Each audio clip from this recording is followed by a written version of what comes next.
some managers will justify to themselves, well, if I tell developers the real reason for this, there might be all these problems. If they're doing that, they're basically deceiving you. They're lying to you. There's no way to sugarcoat this. I don't think there's ever a reason to mislead somebody you're managing about the reason why a change is happening. If you're a manager and you don't think you can be honest with the developers, let's say about the reason that a change is happening, you need to talk with your manager about that and figure out, how do we communicate this in a way that we're not lying to our own employees?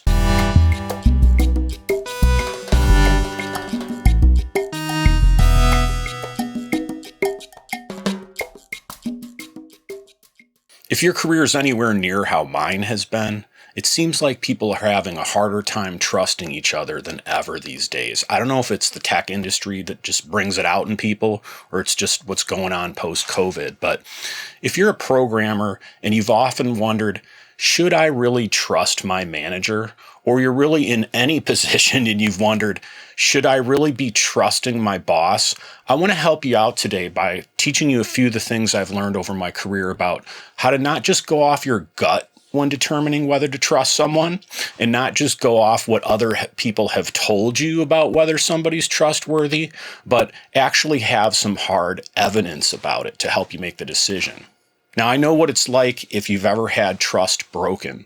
I often coach developers, product managers, testers, people in all kinds of tech positions, and they will come to me and tell me the story of their current project. And a lot of the frustration they're experiencing is still due to having had their trust broken on a prior project or at some other company, and they're now at a new project in a new company, potentially even, and they're bringing kind of the baggage of how they were hurt before into the new relationships. And I think if you've ever dated or anything like that, if you bring the pain that you've experienced in a prior relationship into a new one, it's going to make it very hard to really get close with that person, just basically have a healthy relationship. So I want to give you some tips today that are mostly intended for software developers, because I think we have some pretty unique aspects of how our trust can get broken and how we're looked at by management.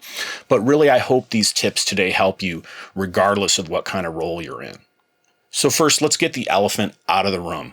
Why don't programmers trust managers? There's so many memes out there about this. There's so much vitriol on Reddit and all over different places online. But one of the biggest reasons I think a lot of developers don't trust managers is when a manager can't demonstrate what a programmer can.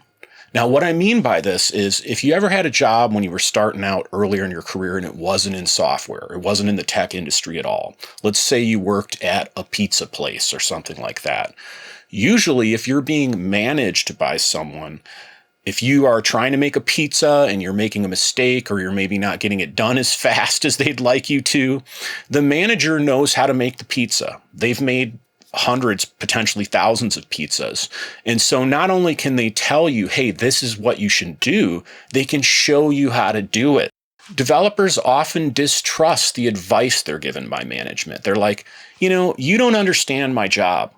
You don't understand what it even takes to produce this product and this code. So what you're telling me to do, I don't really trust that that's the right thing to do. And that's a pretty reasonable human response in the relationship. But the problem is, and I'm just trying to be honest with you, I think as our industry continues to grow, we're still going to have management often who can't do what we can do. And so really the onus is on us to teach management why something they might be suggesting for us to do may not be the best direction to go. And I'll talk about that more as the video goes on. Another reason programmers often don't trust managers is if they're working in a command and control type of company. You know that companies have different organizational structures, right? There's flat organizations where, let's say there's 30, 40 developers at a company. They don't have different separate titles. They're all kind of at the same level, and they might report to, let's say, one person that's the owner of the company. I actually worked for a company like this briefly. It was very interesting.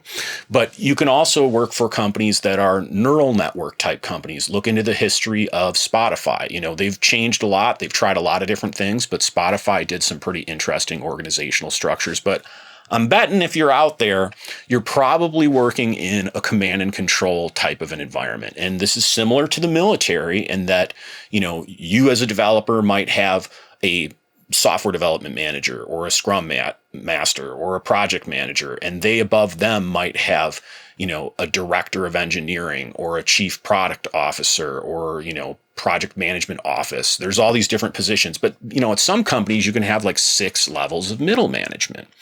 And I think as a programmer, when you work in a command and control type of company and you're mainly talking to your immediate supervisor, there can be a difficulty in trusting that person because you're only hearing things that have been filtered down through, 2, 3, 4, 5 more layers of a hierarchy of management that's above you. And I think anytime we as humans are isolated from the full picture of what people higher up in the company really see and think, it can cause us to be distrustful. And again, I don't blame you for that. When you have limited visibility, it can create some anxiety. But, I'm going to talk to you as the video goes on today and try to encourage you that if you are in that situation, there's really only so much you can do. You really can only deal with your immediate manager. And I'd like to just try to help you figure out, is that manager really trustworthy? Can I just kind of rest in that and not worry about the other things that are outside your control?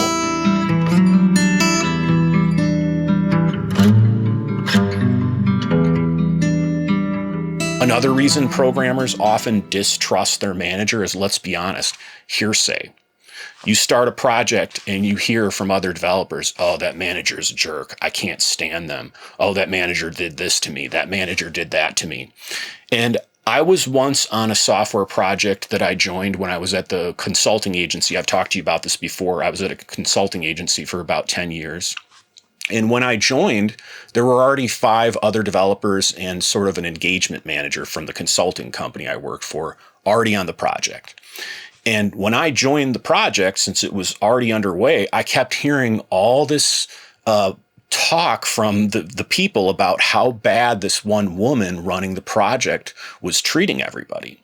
And so I already had somewhat of a bias when I started the project and just assumed, oh, I'm not going to get along with this woman. Well, as I worked with her, I actually got along fine with her. And I don't know why all the other developers didn't have a good experience. Now, again, not all of them, but 3 out of the 4 or 5 people that were on it definitely had issues with her. So if you're not trusting your manager based on what other people have told you, I just caution you, and I'm going to try to encourage you with this as the video goes on. Don't base your trustworthiness in another person based on what other people tell you. You might go into it cautious a little bit, but really check it out for yourself. And the last reason I think programmers often have a really hard time trusting their manager is just the power dynamics of the way a reporting structure in a typical command and control company works. Now, let me explain what that means. That's a mouthful. But basically, if you have a boss and depending on how they review you, and there's all kinds of different ways that we're reviewed, right? That's way outside the scope of this video. But often they are one of the key decision makers in whether you get a raise, whether they think you're performing well, whether they put you on a performance improvement plan or a PIP. You may have heard of these, which almost never work. Again, separate video.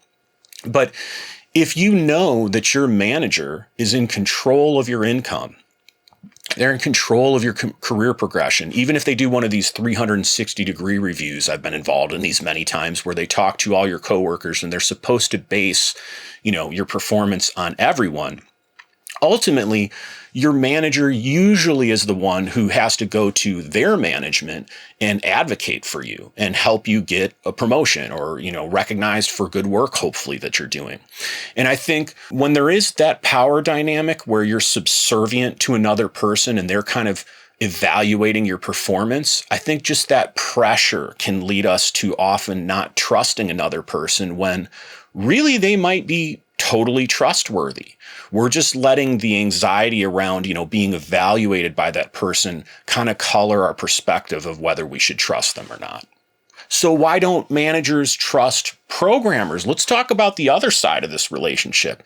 I've been on many projects and I've met many managers and worked very closely with a lot of them in different situations. But I think One of the biggest reasons that managers will often have a hard time trusting programmers is they don't comprehend their work. Think about it.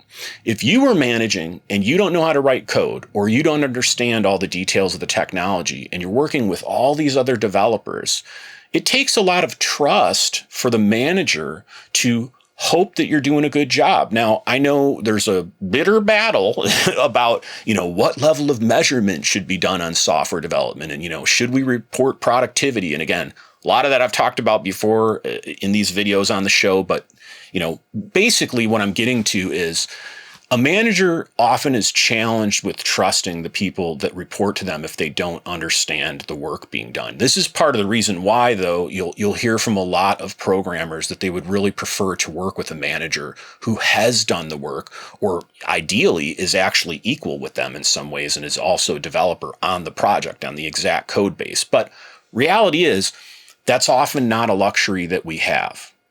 Another reason managers often don't trust programmers is, let's be honest, past bad experiences.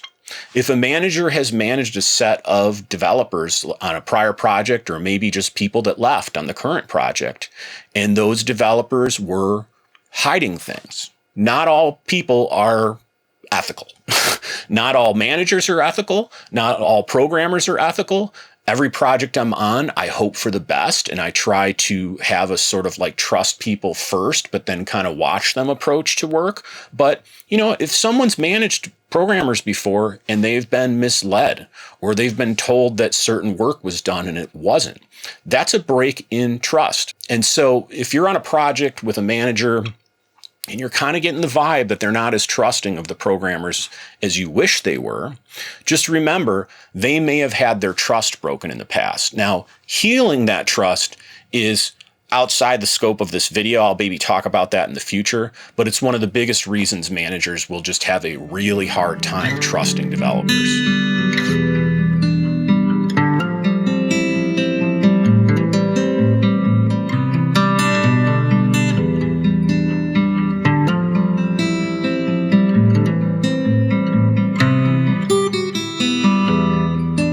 Another reason managers really have a hard time, I think, trusting developers is remote work. I know you're not going to like hearing this.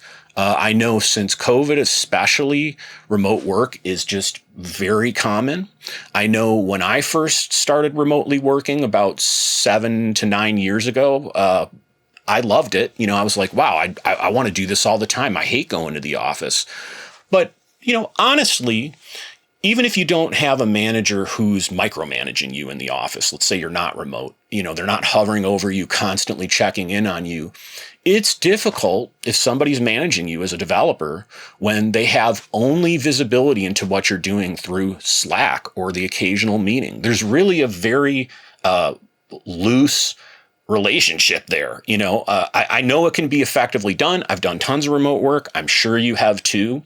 But just remember, if you're on a project and you feel like your manager, you get some kind of vibe that they might not be trusting you, part of the reason could be they're uncomfortable with the lack of human interaction that remote work introduces. Another reason that probably will be somewhat unpopular to say, but I think most people know it's somewhat true, that managers don't trust programmers is, let's be honest, this is a young industry with a youth culture, meaning a lot of people that get into software development are very young, and many of them burn out by the time they've been in the industry for 7 to 9 years. Remember, I'm a career coach, so I'm meeting people all the time in our industry. And, if I'm really honest with you about myself, and I try to be as honest as I can be reasonably in these videos, for the first probably 20 years of my adult life, especially the first 10, I was still very immature. I still have lots of areas to grow. That's not what this video is about. But, realistically, when I was in my 20s, I wasn't super dependable. I didn't know a lot. I, had a hard time relating to people. And I think just, managers who are managing people that are young and inexperienced in the work world, they can often have a hard time just trusting the developers. And let's be honest, in some ways, this might sound like ageism, but I'm not here to try to, create a bunch of controversy around that. But I can't help it if that happens in the comments or in the replies. But try to have a little bit of empathy for a manager if they're, especially, let's say they're in their 40s and their whole workforce they're managing is in their 20s. That's a significant gap in age. And, while people can be in their 20s and have the maturity of a 40, 50-year-old and vice versa, I mean, statistically, if you look at any of the research or science around this, people are more immature the younger they are. So try to cut your manager at least a little bit of a break, or just have some empathy for them if they're struggling because they're managing people that are quite a bit younger. And the last reason I think managers often just don't trust developers is the anxiety about the cost. Unless you're in India or some parts of the world, there's great developers there, but they're paid very differently than, let's say, the United States or the UK and places like that. Developers can make quite a bit of money. We can be some of the highest paid people in the world at the right companies. And if you're managing people that, let's say a team, its total cost to the company over the year is $1 million or $3 million worth of salaries combined by that team. Decisions that are made, mistakes that are made, hiring mistakes that are made, all these different things that managers have to now cope with, that can create a lot of anxiety. And so if you as a programmer are, again, really highly paid, you might notice that the more highly paid you are, and the more people are highly paid, usually the more anxious a manager is. Now, I don't want to say they're all like this, and I hope most managers like, me and positions I've been in, and when I've been a consultant, we do things to try to have a healthy work-life balance. Some people do yoga, some people meditate, some people have religious faith like I do, but, whatever works for you. If you're managing a bunch of people that are worth a lot of money and that the stakes are high to the bottom line of the company, that can be really stressful. And so as a programmer, I just encourage you, try to understand that that's what your manager is often dealing with.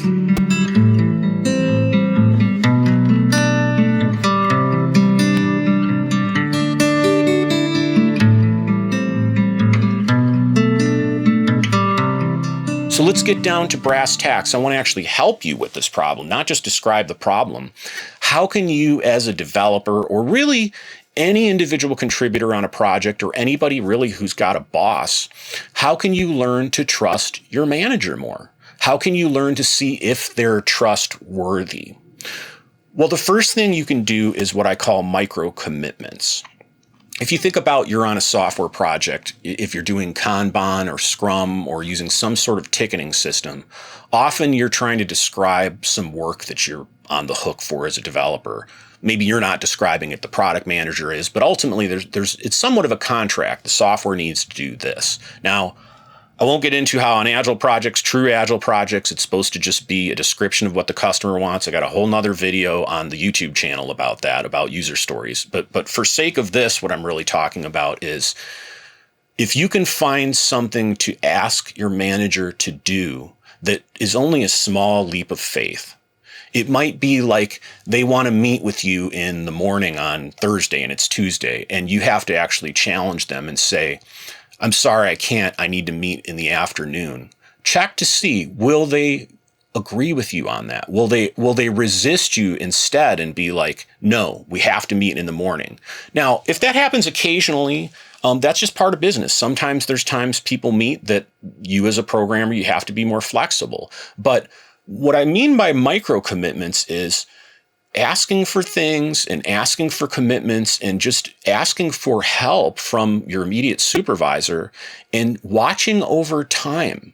Do they always resist me, or do they tend to deliver on their commitments? When they say they'll do something for me, when they're challenged to have to support me, will they do that?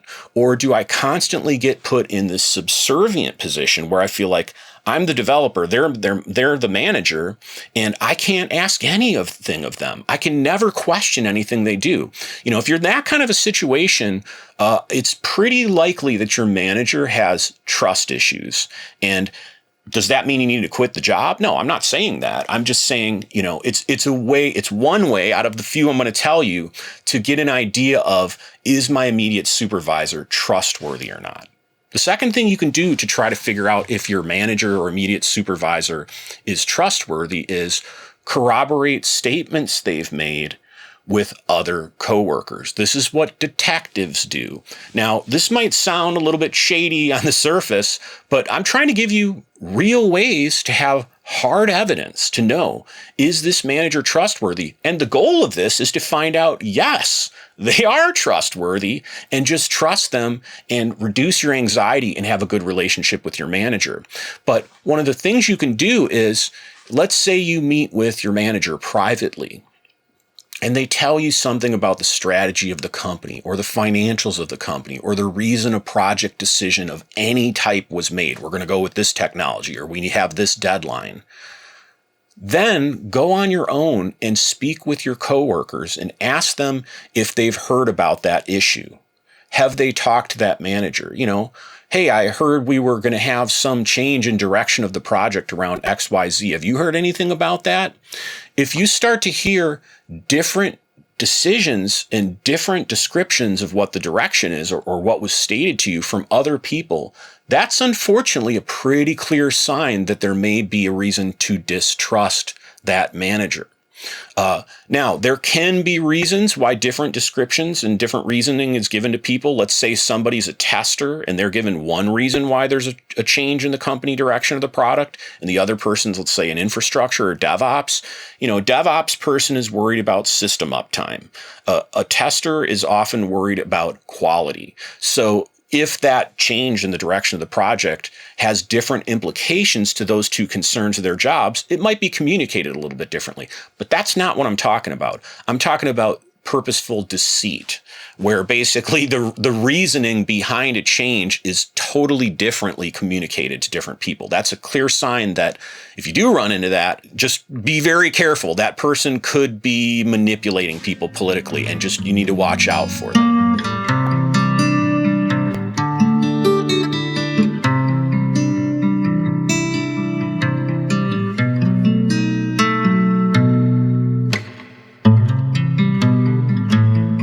The other thing you can do, and this may take some courage, is many people have in command and control companies what's called a skip level boss. It's basically not your immediate supervisor, but their supervisor, or really anybody up the chain if they have a boss and then they have a boss and then they have a boss. I've worked on many projects where a developer will be frustrated with their manager and they never think to reach out to their manager's manager. Now, there's somewhat of an unspoken code in command and control companies, and this is clearly spoken in the military, that you can't really go to somebody above your boss. Like, they're supposed to be the main person that you talk to. But in most companies, if there's a problem with a manager and you can't resolve it with them, you often have to either exit the company, deal with it, or talk to their boss. And, again, when you talk to their boss, I'm not talking about talking crap about the manager, making them look bad.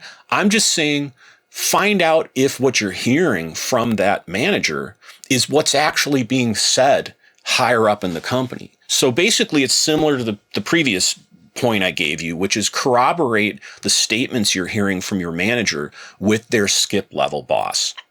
If those statements are consistent, now they might be worded a little bit differently, but if the reasoning is the same, you can probably feel pretty comfortable. I can trust this manager. They're telling me the same stuff, that's higher up in the company. But if you're getting a completely different explanation, I know some managers will justify to themselves, well, if I tell developers the real reason for this, there might be all these problems. So if they're doing that, they're basically deceiving you. They're lying to you. There's no way to sugarcoat this. I don't think there's ever a reason to mislead somebody you're managing about the reason why a change is happening. If you're a manager and you don't think you can be honest with the developers, let's say, about the reason that a change is happening, you need to talk with your manager about that and figure out, how do we communicate this in a way that we're not lying to our own employees? So this is just a tip for you. I hope you never run into this, but if you want to know if your manager is really trustworthy, sometimes you need to reach out to their boss. Ask them, hey, I haven't talked to you in a while, or maybe I've never met you. I'd love to just spend a little time talking to you. and have lunch with them or have a meeting with them or do a call over Slack and just talk about the project a little bit and bring up the issue that you're concerned with and just see what the reasoning is and if they match or not. And the last thing you can do to find out if your manager is really trustworthy, and this is something I see a lot of people not do, and I'll be honest, I didn't do this earlier in my career, is set really measurable objectives in your performance review and see if they're delivered on as far as the promises.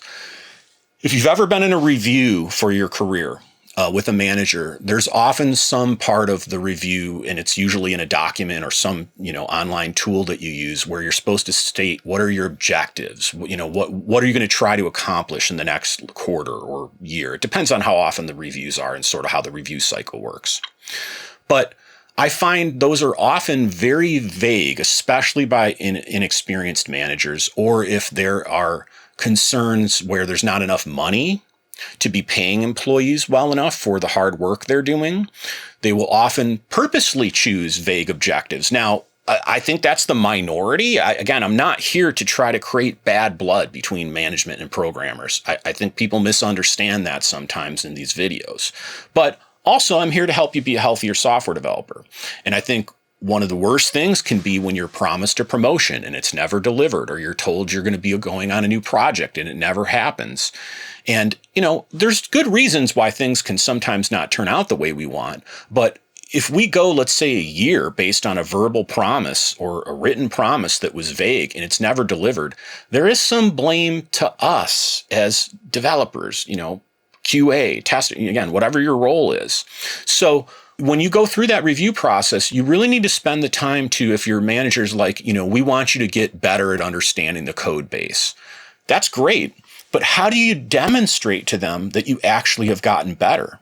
If there's not actually a statement of like, we'll know that when this thing happens, when this amount of less defects are present, or when, this big feature we're working on, a certain aspect of it is delivered at a certain time, at a certain pace. If it's not a measurable outcome, then you can get to the end of the next review period and it becomes arbitrary. Well, we think you did good, but not as good as we'd like you to do. So just really want to encourage you, if you want to have more trust in your manager, do whatever you can to set measurable outcomes in your review, and then see if those outcomes are actually achieved and that you communicate them to your manager, and your manager actually gives you the reward or, the result that you're looking for the promise for setting that objective goal.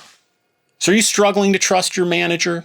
Are you maybe a manager who's really struggling to trust the people you're managing? Leave me some comments or replies. Let me know what you're dealing with. Until next time, thanks.